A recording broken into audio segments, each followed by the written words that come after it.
H K Patil. ಸನ್ಮಾನ್ಯ ಅಧ್ಯಕ್ಷರೇ, ಸದನ ತಮ್ಮನ್ನ ಈ ಸ್ಥಾನಕ್ಕೆ ಅವಿರೋಧವಾಗಿ ಆಯ್ಕೆ ಮಾಡುವ ಮೂಲಕ ಸಭೆಗೆ ಒಂದು ವಿಶೇಷವಾಗಿರ್ತಕ್ಕಂಥ ಮೆರುಗು ಬರುವ ಹಾಗೆ ತಮ್ಮನ್ನ ಆ ಸ್ಥಾನದಲ್ಲಿ ಇವತ್ತು ಕೂರಿಸಿದ್ದಾರೆ. ತಮ್ಮ ಮನೆತನದ ಬಗ್ಗೆ ಕರ್ನಾಟಕದಲ್ಲಿ ಗೊತ್ತಿಲ್ಲದವರಿಲ್ಲ. ಆದರೆ ಕೆಲವು ಮುಖಗಳು ಮಾತ್ರ ಗೊತ್ತಿರ್ತಾವ. ಅಧ್ಯಕ್ಷರೇ, ನೆಕ್ಸ್ಟ್ ನನಗೆ ಕೊಡಿ. GS ಪಾಟೀಲ್ರ ಮನೆತನ ಸಂಗನಗೌಡ ರುದ್ರಗೌಡ ಪಾಟೀಲ್ರ ಮನೆತನ ಅಂದ್ರೆ ತಂದೆಯವರು ನಮ್ಮ ಉತ್ತರ ಕರ್ನಾಟಕದಲ್ಲಿ ಅತ್ಯಂತ ಪ್ರಖ್ಯಾತಿ ಹೊಂದಿರತಕ್ಕಂಥದ್ದು. ಅವರ ತಾಯಿ ಮಾತೃಶ್ರೀಗಳಾದ ಬಸಮ್ಮ ಪಾಟೀಲ್ರು ಬಹುಶಃ ಮಹಿಳಾ ಎಂಪವರ್ಮೆಂಟ್ಗೆ, ಮಹಿಳೆಯರನ್ನ ಸಂಘಟಿಸೋದಕ್ಕೆ, ಧಾರ್ಮಿಕ ಚಟುವಟಿಕೆಗಳಿಗೆ ವಿಶೇಷ ಬಲ ಕೊಡೋದಕ್ಕೆ ಆ ಭಾಗದಲ್ಲಿ ಬಹುದೊಡ್ಡ ಕೊಡುಗೆಯನ್ನು ಕೊಟ್ಟಿದ್ದಾರೆ ಅಂತ ಹೇಳಿ ಈ ಸಂದರ್ಭದಲ್ಲಿ ನಾನಂತೂ ನೆನಪು ಮಾಡ್ಕೊಳ್ತೀನಿ. ನಮ್ಮ ಜಿಲ್ಲೆಯಿಂದ ಬಂದವರು ತಾವು. ಗದಗ ಜಿಲ್ಲೆ ಹೆಸರಾಂತ ಜಿಲ್ಲೆ, ಐತಿಹಾಸಿಕವಾಗಿರ್ತಕ್ಕಂಥದ್ದು. ನಿಮ್ಮ ಪ್ರದೇಶ, ನಿಮ್ಮ ರೋಣ ಕ್ಷೇತ್ರ ಯಾವ ಮಟ್ಟಕ್ಕಿದೆ ಅಂದ್ರೆ ಬಹುಶಃ ಬೆಂಗಳೂರಲ್ಲಿ ನಾವು ಹೇಳುವಾಗ ಭಾಳ ಮಂದಿ ಗೊತ್ತಿರೋದಿಲ್ಲ. ಅದು GS ಪಾಟೀಲ್ರ ಮನೆಯಿಂದ ಒಂದು 20 ಕಿಲೋಮೀಟರ್ನಾಗ ಎಂತೆಂಥ ನಾಯಕರುಗಳು ಕರ್ನಾಟಕವನ್ನು ಏಕೀಕರಣ ಮಾಡತಕ್ಕಂಥ ಬಹುದೊಡ್ಡ ಕೆಲಸ ಮಾಡಿರ್ತಕ್ಕಂಥ ಆಲೂರು ವೆಂಕಟರಾಯರು ಅವ್ರ ಕ್ಷೇತ್ರದ, ಕರ್ನಾಟಕಕ್ಕೆ ಮೈಸೂರು ರಾಜ್ಯಕ್ಕೆ ಕರ್ನಾಟಕ ಅಂತೇಳಿ ನಾಮಕರಣ ಮಾಡುವುದರೊಳಗೆ ಅತಿ ಪ್ರಮುಖವಾದ ಪಾತ್ರ ವಹಿಸಿರ್ತಕ್ಕಂಥ ಅಂದಾನಪ್ಪ ದೊಡ್ಡಮೇಟಿಯವರು, ಅವರಿಗೆ ಭಾರಿ ಹತ್ತಿರದವರು, ಸಮೀಪದವರು ಹಾಗೂ ಸಂಬಂಧಿಗಳು. ಅದೇ ರೀತಿಯಾಗಿ KH ಪಾಟೀಲ್ರ ಜೊತೆಗೆ, ನನ್ನ ಪೂಜ್ಯ ತಂದೆ KH ಪಾಟೀಲ್ರ ಜೊತೆಗೆ ಅವರ ಮನೆತನ ವಿಶೇಷವಾಗಿರ್ತಕ್ಕಂಥ ಅಗಾಧವಾಗಿರ್ತಕ್ಕಂಥ ಸಂಬಂಧ ಸಂಪರ್ಕವನ್ನು ಹೊಂದಿತ್ತು. ನಾನು ಒಮ್ಮೊಮ್ಮೆ ನೆನಪು ಮಾಡಿಕೊಂಡಾಗ ಅಭಿಮಾನ ಅನಿಸ್ತದೆ. GS ಪಾಟೀಲ್ರ ಕ್ಷೇತ್ರ, ಅವರ ಸುತ್ತಮುತ್ತಲಿನ ಗ್ರಾಮಗಳು ಯಾರ್ಯಾರನ್ನು ಕೊಟ್ಟವು ರಾಷ್ಟ್ರಕ್ಕೆ, ನಮ್ಮ ಕನ್ನಡ ನಾಡಿಗೆ? ಚಾಮರ್ಸನನ್ನ, ನೈಸೇನನ್ನ, ಶಾಸನಮಲ್ಲನನ್ನ, ಅವ್ರಿಗೆ ಸಮೀಪವಾಗಿರ್ತಕ್ಕಂಥ ಗದಗ ಜಿಲ್ಲೆ ಕುಮಾರವ್ಯಾಸನನ್ನ, ಇವರೆಲ್ಲರನ್ನ ಆ ಕ್ಷೇತ್ರ ನೀಡಿದೆ. ಆ ನೆಲದಿಂದ GS ಪಾಟೀಲರು ಇವತ್ತು ಈ ಎತ್ತರಕ್ಕೆ ಕರ್ನಾಟಕದ ಈ ವ್ಯವಸ್ಥೆಯೊಳಗೆ ಅತ್ಯುನ್ನತ ಸ್ಥಾನದಲ್ಲಿ ಬಂದಿದ್ದಾರೆ. ನಿಮ್ಗೆಲ್ಲರಿಗೂ ಆಶ್ಚರ್ಯ ಆಗ್ಬಹುದು, ಸಂಗೀತದೊಳಗೆ ಯಾರ ರತ್ನ ಇದ್ರೆ, ಭಾರತ ರತ್ನ ಇದ್ರೆ ಒಬ್ಬನೇ ಒಬ್ಬ GT ದೇವೇಗೌಡ್ರ ಭೈರತಿಯವರ ಒಬ್ಬನೇ ಒಬ್ಬ ಪಂಡಿತ್ ಭೀಮಸೇನ್ ಜೋಶಿ. ಅವರು ಜನ್ಮ ತಾಳಿದ್ದು ಅವ್ರ ಮನೆ ಹತ್ರನ. ನಿಮಗೆ ಬಹಳ ಸಂತೋಷ ಆಗುತ್ತೆ. ಅವರಂತೂ ಅಭಿಮಾನದಿಂದ ಬೇರೆ ಬೇರೆ ಸಂದರ್ಭದಲ್ಲಿ ಇಲ್ಲಿ ಹೇಳಬೇಕಾಗುತ್ತೆ. ಇವತ್ತು ಗಿರಡಿ ಗೋವಿಂದರಾಜರಿರಲಿ, ಚನ್ವೀರ್ ಕಣಿವೆ ಅವರಿರಲಿ, ಸೋಮಶೇಖರ್ ಇಮ್ರಾಪುರ್ ಇರಲಿ, ಇವರೆಲ್ಲ ಆ ನೆಲದಿಂದ ಬಂದವರು ಅನ್ನೋದನ್ನ ನಾನು ಈ ಸಂದರ್ಭದಲ್ಲಿ ನೆನಪು ಮಾಡ್ಕೋತೀನಿ. ಇವರ ರಾಜಕಾರಣ ಇವತ್ತೆಲ್ಲ ನಾವೆಲ್ಲ ಏನು ನೋಡ್ತಾ ಇದ್ದೀವಿ, ಬರೇ ರಾಜಕಾರಣ ಮಾತ್ರ ನೋಡ್ತೀವಿ. ಇವ್ರ ಮನೆತನ ಏನ್ ಮಾಡಿದೆ ಅನ್ನೋದು ನೋಡ್ಬೇಕಾದ್ರೆ ಇವರ ತಂದೆಯವರು ಸಂಗನಗೌಡರು ಶಾಲೆ ಕಟ್ಟಿಸಿದ್ದನ್ನು ನೋಡಬೇಕು. ಅವರ ಊರ ಪ್ರಾಥಮಿಕ ಶಾಲೆ ಬಹುಶಃ ಅದಕ್ಕೆ ಕಂಪೇರ್ ಮಾಡ್ತಕ್ಕಂಥ ಇನ್ನೊಂದು ಶಾಲಾ ಕಟ್ಟಡ ಇದೆ ಅಂತ ಅನ್ಸೋದಿಲ್ಲ. ಒಂದು ಮಾತು ನಾನು ಅಲ್ಲಲ್ಲಿ ನೆನಪು ಮಾಡ್ಕೋತಿರ್ತೀನಿ, ಅಂದ್ರೆ ಆ ಮನೆತನದ ಮೂಲ ಗುಣ ಏನು? ಈಗ ನೈತಿಕ ಮೌಲ್ಯಗಳ ಬಗ್ಗೆ ಮಾತಾಡ್ತಾ ಇದ್ದೀವಿ, ನಾವು ಕೌಟುಂಬಿಕ ಮೌಲ್ಯಗಳ ಬಗ್ಗೆ ಮಾತಾಡ್ತಾ ಇದ್ದೀವಿ, ರಾಜಕೀಯ ಮೌಲ್ಯಗಳ ಬಗ್ಗೆ ಮಾತಾಡ್ತಾ ಇದ್ದೀವಿ. ಇವತ್ತು ನಾವು ಸಮಾಜವನ್ನು ನೋಡಿದ್ವಿ ಅಂದ್ರೆ ನಿಮಗ ಅವಿಭಕ್ತ ಕುಟುಂಬನ ಸಿಗೋದಿಲ್ಲ. ಒಂದು ಆದರ್ಶ ಮಾದರಿಯ ಅವಿಭಕ್ತ ಕುಟುಂಬ ಯಾವುದಾದ್ರೂ ಇದ್ರೆ ನಮ್ಗೆ ಇವತ್ತು ನೇರವಾಗಿ ನೋಡೋದಕ್ಕೆ ಸಿಗೋದಿದ್ರೆ ಅದು GS ಪಾಟೀಲ್ರ ಕುಟುಂಬ ಅಂತ ಹೇಳಿ ಬಹಳ ಸಂತೋಷದಿಂದ ಹೇಳ್ತೀವಿ. ಇವತ್ತು CC ಪಾಟೀಲ್ರು ಇದ್ದಾರೆ, ನಾಡಗೌಡರು ಇದ್ದಾರೆ, ನಮ್ಮ ರುದ್ರಪ್ಪ ಲಮಣಿನೂ ಅವ್ರ ಮನೆಗೆ ಬಂದಿದ್ದಾರೆ, ಈಶ್ವರ್ ಅವ್ರು ಬಂದಿರಬೇಕು. ಅವ್ರ ಮನೆಯೊಳಗ ಈಗ 3-4 ವರ್ಷದಿಂದ 12 ಜೊತೆ ಎತ್ತಿನ ಕಮತಿತ್ತು. ಎತ್ತು ಅಲ್ಲೇ, ಅವರು ಅಲ್ಲೇ ಇರೋದು.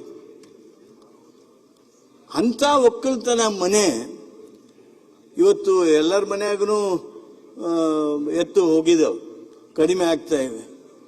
12 ಜೊತೆ ಎತ್ತಿನ ಕಮತ ಇಟ್ಟು ಒಕ್ಕಲ್ತನ ಮನೆತನ GS ಪಾಟೀಲ್ರದು ಅನ್ನೋದನ್ನ ಈ ಸಂದರ್ಭದೊಳಗೆ ನಾನು ಬಹಳ ಅಭಿಮಾನದಿಂದ ಹೇಳ್ತೀನಿ. ನಾನು ಒಂದು ಮಾತು ಹೇಳೋದಕ್ಕೆ ಬಂದೆ, ಅವರ ತಂದೆಯವರ ಶಾಲೆ ನೋಡಬೇಕು ಅಂಥೇಳಿ. ಅವರ ತಾಯಿಯವರ ಏನು ಧಾರ್ಮಿಕವಾಗಿರ್ತಕ್ಕಂಥ ನಂಬಿಕೆ ಇತ್ತು. ಹಾಲ್ಕೇರಿ ಎನ್ನುವಂಥ ಗ್ರಾಮದಲ್ಲಿರ್ತಕ್ಕಂಥ ಅನ್ನದಾನೇಶ್ವರ ಮಠಕ್ಕೆ ಅವ್ರದ್ದು ವಿಶೇಷ ಸೇವೆ ಇತ್ತು. ಅವರು ಆಲೋಚನಾ ಪ್ರಕ್ರಿಯೆನೇ ಬೇರೆ. ನೋಡಿ, ನಾವೆಲ್ಲ ಮಾತಾಡ್ತೀವಿ, ಮುಖ್ಯಮಂತ್ರಿನ ಅಲ್ಲೇ ಯಾವ್ದಾದ್ರು ಒಂದು ಬಿಲ್ಡಿಂಗ್ ಕಟ್ಟೋದಕ್ಕೆ ಕಟ್ಟಿದ್ದನ್ನು ಉದ್ಘಾಟನೆ ಮಾಡೋದಕ್ಕೆ ಕರ್ಕೊಂಡು ಹೋಗ್ಬೇಕು. ಮುಖ್ಯಮಂತ್ರಿನ ಅಲ್ಲಿ ಯಾವ್ದಾದ್ರು ಒಂದು ಮಠದೊಳಗೆ ಕಾರ್ಯಕ್ರಮ ಇದ್ರೆ ಕರ್ಕೊಂಡು ಹೋಗ್ಬೇಕು. ಮುಖ್ಯಮಂತ್ರಿಗಳಾಗ್ಲಿ, ಗವರ್ನರ್ ಆಗಲಿ, ಇವ್ರನ್ನ ಬ್ರಿಡ್ಜ್ ಇನಾಗ್ರೇಷನ್ ಕರ್ಕೊಂಡು ಹೋಗ್ಬೇಕು ಅಂತ ಹಿಂಗೆಲ್ಲ ಆಲೋಚನೆ ಇರ್ತವೆ.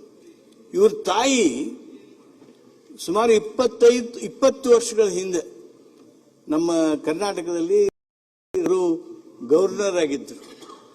ಆ ಸಂದರ್ಭದಲ್ಲಿ ಆ ತಾಯಿಯ ಇಚ್ಛೆ ಏನಿತ್ತು ಅಂದ್ರೆ ಮಳೆ ಆಗಬೇಕು, ದೇಶದಲ್ಲಿ ಶಾಂತಿ ಸ್ಥಾಪನೆ ಆಗಬೇಕು. ಅದಕ್ಕೆ ಏನ್ ಮಾಡೋದು ಅಂದ್ರೆ 25,000 ಮಹಿಳೆಯರಿಗೆ ಉಡಿ ತುಂಬುವ ಕಾರ್ಯಕ್ರಮದ ಮೂಲಕ ಆ ಪ್ರಾರ್ಥನೆಯನ್ನ ಮಾಡಿ ದೇಶಕ್ಕೆ ಶಾಂತಿ ಸಿಗಬೇಕು, ನಮ್ಮ ಪ್ರದೇಶಕ್ಕೆ ಮಳೆ ಆಗಬೇಕು ಅನ್ನೋದು. ಅದನ್ನ ಪ್ರಾರಂಭ ಮಾಡೋದಕ್ಕೆ, ಉದ್ಘಾಟನೆ ಮಾಡೋದಕ್ಕೆ, ಅದರಲ್ಲಿ ಪಾಲ್ಗೊಳ್ಳೋದಕ್ಕೆ ರಾಜ್ಯಪಾಲರು ಬರಬೇಕು ಅನ್ನೋದು ಅವ್ರ ತಾಯಿಯವರ ಅಭಿಲಾಷೆ ಆಗಿತ್ತು. ಅಂದ್ರೆ ಮಹಿಳೆಯರಿಗೆ ಗೌರವ ಕೊಡ್ತಕ್ಕಂಥ, ಮಹಿಳೆಯರ ಸ್ಥಾನಮಾನವನ್ನು ಎತ್ತರಿಸ್ತಕ್ಕಂಥ, ಆ ಉಡಿ ತುಂಬುವಂತ ಮಹತ್ವದ ಕಾರ್ಯವನ್ನ ಈ ಸಾಮಾಜಿಕ ಕಾರ್ಯದಲ್ಲಿ ಅದರ ಘನತೆಯನ್ನ ಹೆಚ್ಚಿಸ್ತಕ್ಕಂಥ ಏನು ಒಂದು ಕೌಟುಂಬಿಕವಾಗಿರ್ತಕ್ಕಂಥ ಪ್ರಕ್ರಿಯೆ ಇತ್ತು, ಅದನ್ನ ರಾಜ್ಯವ್ಯಾಪಿ ಸಾಮಾಜಿಕ ಸ್ತರದೊಳಗೆ ಸಂಪೂರ್ಣ ಎತ್ತರಕ್ಕೆ ತರುವಂತ ಪ್ರಯತ್ನ ಅವ್ರ ತಾಯಿಯವರದಾಗಿತ್ತು ಅನ್ನೋದನ್ನ ಅತ್ಯಂತ ಗೌರವದಿಂದ ಈ ಸಂದರ್ಭದಲ್ಲಿ ನಾನು ನೆನಪು ಮಾಡ್ಕೋತೀನಿ. ತಾವು ರೈತ ಮುಂದಾಳುಗಳಾಗಿ ನಮ್ಮ ಭಾಗದಲ್ಲಿ ವಿಶೇಷವಾಗಿರ್ತಕ್ಕಂಥ ಸೇವೆಯನ್ನು ಮಾಡಿದ್ದೀರಿ. ಭಾಳ ಮಂದಿಗೆ ಗೊತ್ತಿಲ್ಲ, ನಿಮ್ಮ ಕೂಡ ಆಡದವರಿಗೆ ನಾಡಗೌಡರು ಅದಾರ, ಅವ್ರಿಗೇನಾರ ಗೊತ್ತಿರಬೇಕು. ನೀವು ಕಾಲೇಜಿನಲ್ಲಿ ಇದ್ದಾಗ ಒಬ್ಬ ಶ್ರೇಷ್ಠ ಕ್ರಿಕೆಟ್ ಪಟು ಆಗಿದ್ರಿ. ಆ ಸರ್ದೇಶ್ ಪಾಂಡೆ, ಆ ಲೇಲೆ ಅವರೆಲ್ಲರೂ ಕೂಡ ಆಟ ಆಡುವಂತ ಸಂದರ್ಭದೊಳಗೆ ಒಬ್ಬ ಉತ್ತಮ ಬ್ಯಾಟ್ಸ್ಮನ್ ಆಗಿ ಮಾತ್ರ ಅಲ್ಲ, ವಿಕೆಟ್ ಕೀಪರ್ ಆಗಿ ಕೆಲಸ ಮಾಡಿದವ್ರು ನೀವು. ನಿಮ್ಮ ಅನುಭವ ಬಹಳ ದೊಡ್ಡದಿದೆ. ನೀವು ಕೇವಲ ರಾಜಕೀಯಕ್ಕೆ ಸೀಮಿತ ಆಗಿಲ್ಲ, ಒಕ್ಕಲ್ತನಕ್ಕೆ ವಿಶೇಷ ಆಸಕ್ತಿ ಕೊಟ್ರಿ, ಶಿಕ್ಷಣಕ್ಕೆ ಆಸಕ್ತಿ ಕೊಟ್ರಿ, ಸಹಕಾರ ಕ್ಷೇತ್ರದೊಳಗೆ ನೀವು ನಿಮ್ಮ ಸಹೋದರ IS ಪಾಟೀಲ್ರು ವಿಶೇಷವಾಗಿ DCC ಬ್ಯಾಂಕ್ ಮುಖಾಂತರ ಕೆಲಸ ಮಾಡಿದ್ದೀರಿ. ಸಹಕಾರ ಕ್ಷೇತ್ರದಲ್ಲಿ ನಿಮ್ಮದೇ ಆಗಿರ್ತಕ್ಕಂಥ ಛಾಪನ್ನ ಮೂಡಿಸಿದ್ದೀರಿ. ಅಷ್ಟೇ ಅಲ್ಲ, ನಿಮ್ಮ ಮನೆತನದ ಬಹುದೊಡ್ಡ ಕೊಡುಗೆ ಅಂತಂದ್ರೆ ಮಾನ್ಯ BS ಪಾಟೀಲ್ರು ಅವ್ರು ಇಲ್ಲಿ ಅದಾರ, ಅದಕ್ಕೆ ನಾನು ಹೆಚ್ಚು ಹೇಳೋದಿಲ್ಲ. ಬಹುಶಃ ನಮ್ಮ ಕರ್ನಾಟಕ ಕಂಡಂತ ರೈತ ಕುಟುಂಬದಿಂದ ಬಂದ ಒಬ್ಬ ಗ್ರಾಮೀಣ ಭಾಗದ ಬಗ್ಗೆ ಕಳಕಳಿ ಇದ್ದಂತ ಕಾರ್ಯದರ್ಶಿಯಾಗಿ, ಮುಖ್ಯ ಕಾರ್ಯದರ್ಶಿಯಾಗಿ ಅವರು ತಮ್ಮ ಸೇವೆಯನ್ನು ಇವತ್ತು ಸರ್ಕಾರಕ್ಕೆ ಮಾಡ್ತಾ ಇದ್ದಾರೆ ಅನ್ನೋದನ್ನ ಭಾಳ ಅಭಿಮಾನದಿಂದ ಹೇಳ್ತೀನಿ. ಅದೇ ಪ್ರಕಾರವಾಗಿ ಮೊನ್ನೆ ನಮ್ಮ DCM ಅವರು, ಉಪಮುಖ್ಯಮಂತ್ರಿಗಳು ಪರಮೇಶ್ವರ್ ಅವರು RS ಪಾಟೀಲ್ರ ಬಗ್ಗೆ ಹೇಳಿದರು.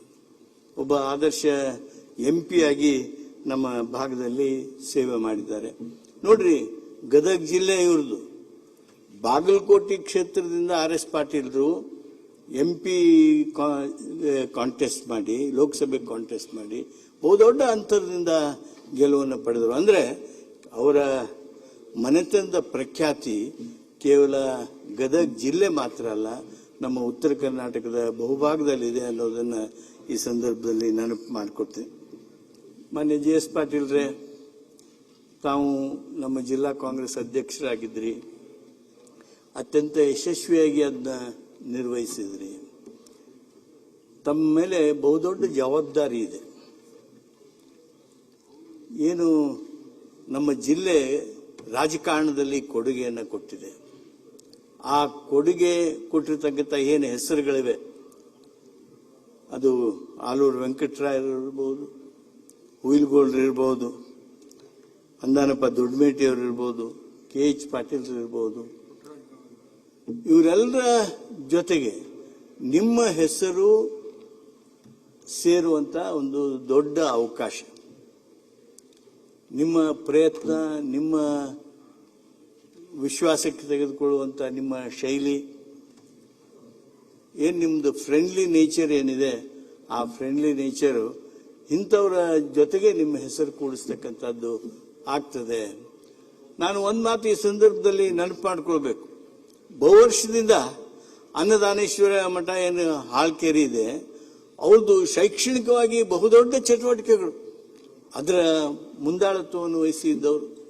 ಅದಕ್ಕಿಂತ ಹೆಚ್ಚು ಪುಟ್ಟರಾಜ ಗವಾಯಿಗಳ ಮಠಕ್ಕೆ, ಪಂಚಾಕ್ಷರಿ ಗವಾಯಿಗಳ ಮಠಕ್ಕೆ, ಯಾವ ಮಠ ಯಾವುದು ಮಾನವ ಹಕ್ಕುಗಳನ್ನ ಎಲ್ಲರಿಗೂ ಸಿಗಬೇಕು ಅಂತೇಳಿ ಪ್ರಯತ್ನ ಮಾಡಿದವರು, ಅಂಧರ ಸೇವೆಯನ್ನು ಮಾಡಿದವರು. ಅಂತ ಮಠಕ್ಕೆ ಮುಖ್ಯಸ್ಥರಾಗಿ ಬಹುವರ್ಷ ಕೆಲಸ ಮಾಡಿದ್ದೀರಿ ಅನ್ನೋದನ್ನ ಈ ಸಂದರ್ಭದಲ್ಲಿ ನಾನು ನೆನಪು ಮಾಡ್ಕೋತೇನೆ. ನೀವು ಅಲ್ಲಿ ಕೂತಾಗ ನಮಗ ಅನ್ಸೋದು, ವೈಕುಂಠ ಬಾಳಿಗ ಅವ್ರನ್ನ ನಿಮ್ಮಲ್ಲಿ ನೋಡಬೇಕು ಅಂತೇಳಿ. ಮಾನ್ಯ BG ಬಣಕಾರ್ ಅವ್ರನ್ನ ನಿಮ್ಮಲ್ಲಿ ನೋಡಬೇಕು. BG ಬಣಕಾರ್ ಅವರು ಕೇವಲ ಇಲ್ಲಿ ಬಂದವ್ರನ್ನ, ಇಲ್ಲಿ ಕುಂತವ್ರನ್ನ ಸುಮ್ಮನೆ ಕೂಡು ನೀ ಮಾತಾಡೋದು ಸುಮ್ಮನೆ ಕೂಡು, ಒಟ್ಟು ಇದನ್ನ ಹೆಂಗಾರ ಮಾಡಿ ದಿವಸ ಮುಗಿಸ್ಬಿಡ್ಬೇಕು ಅನ್ನೋಂಥ ಆಲೋಚನೆಯನ್ನ ಮಾಡಲಿಲ್ಲ ಅವರು. ಏನು ಶಾಸಕನಿಗೆ ಅನ್ಯಾಯ ಆಗಿದೆ, ಶಾಸಕನಿಗೆ ಶಾಸಕನ ಕ್ಷೇತ್ರಕ್ಕೆ ಕೊಟ್ಟಿರ್ತಕ್ಕಂಥ ಏನು ಸ್ಯಾಂಕ್ಷನ್ ಮಾಡಿರ್ತಕ್ಕಂಥ ಬಜೆಟ್ ಇದೆ, ಅದು ಬಂದಿರಲಿಲ್ಲ ಅಂದ್ರೆ ಅವ್ರ ಕ್ಷೇತ್ರಕ್ಕೆ ಯಾಕೆ ಹೋಗಿಲ್ಲ ಗ್ರಾಂಟ್ ಅಂತ ಹೇಳಿ ಸಭಾಪತಿ ಪೀಠದಿಂದ ಫಿನಾನ್ಸ್ ಡಿಪಾರ್ಟ್ಮೆಂಟ್ ಸೆಕ್ರೆಟರಿನ ಕರೆದು ಯಾಕ್ರಿ ನಮ್ಮ ಶಾಸನ ಸಭೆ ಬಜೆಟ್ ಪಾಸ್ ಮಾಡಿಕೊಟ್ಟ ಮೇಲೆ ಅದ್ರ ಪ್ರಕಾರ ಯಾಕೆ ಕಳಿಸಿಲ್ಲ ನೀವು? ಈಗೆಲ್ಲ ವ್ಯವಸ್ಥೆ ಹದಗೆಟ್ಟು ಹೋಗಿದೆ. ಹೆಂಗ್ ಮಾಡ್ತಿರ್ತಾರೆ ಅಂದ್ರೆ, ಒಂದು 50 ಕೋಟಿ ಅನೌನ್ಸ್ ಮಾಡಿಬಿಡ್ತೀವಿ, ಬಜೆಟ್ನಾಗ ಇದ್ದದ್ದು 100 ಕೋಟಿನ ಅದನ್ನ ಡ್ರಾಪ್ ಆಗೋಂಗ್ ಮಾಡಿಬಿಡ್ತೀವಿ.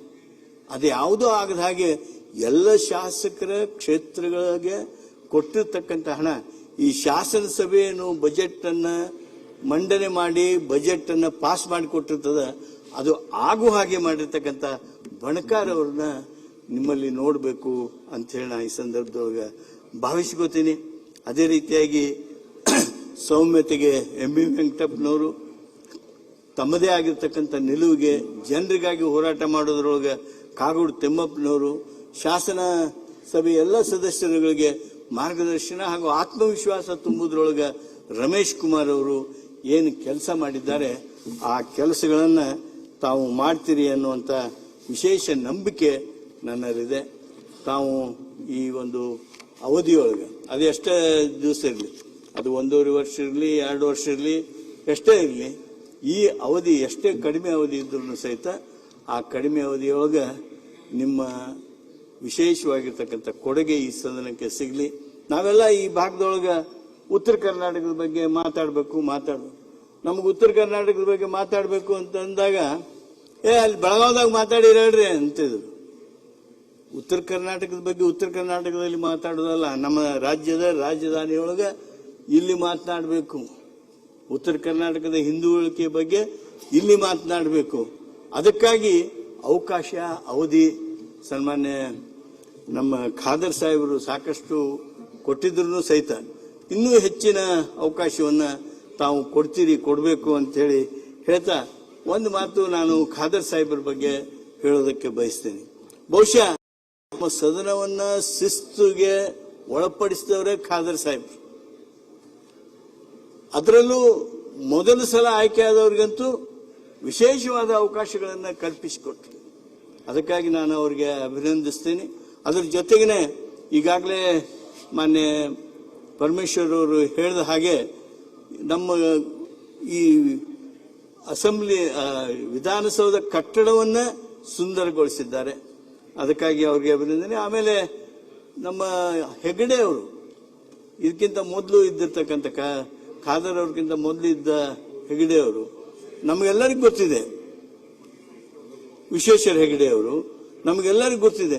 ಸಂವಿಧಾನದ ಬಗ್ಗೆ ವಿಶೇಷ ಚರ್ಚೆಗೆ ವಿಷಯ ತಗೊಂಡು ಬಂದ್ರು ಅವರು. By speakers chair, from speakers chair he brought a subject to discuss on election reforms.